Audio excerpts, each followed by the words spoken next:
Friends, how are you people doing during this lockdown? I'm going to tell you a story today from the Arhatvagga of the Dhammapada in the Tipitaka. It's verse number 96. It so happened that there was a Thera called Tissa Thera who stayed at Kosambi, and there was this small child, 7-year-old, who was brought by his father, who wanted him to become a monk. So Tissa gave him an object of meditation, told him how to meditate, and also told him that his head has to be shaved. So when his head was being shaved, the Samanera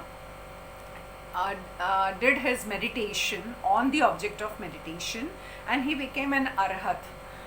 And the next day, Tissa Thera decided to introduce this young monk, young Samanera, to the Buddha. So they decided to go to the Jetwan monastery where the Buddha was staying.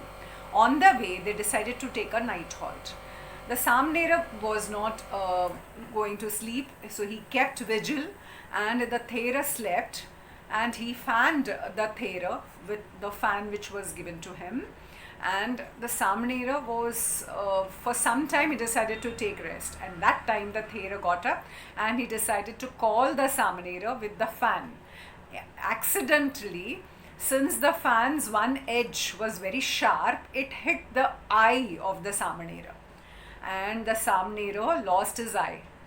He did not say anything, went about his duties, and he, with one eye, he covered his left eye, and he carried on with his duties of bringing water for the Thera, cleaning the room, and when he offered water to the Thera chided him, told him that you should offer the water with both the hands. At that time, he understood that there is some problem because he was holding his left hand.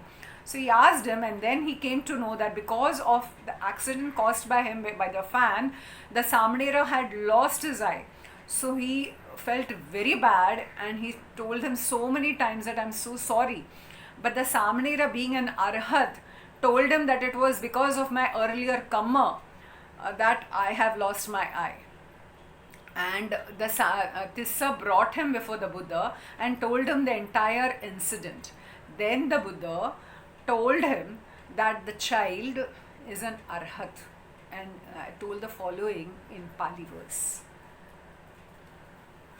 Santam tassa manam hoti, santa vacha cha kamma cha, sammadana vimuttasya, upasanta tassa tadino.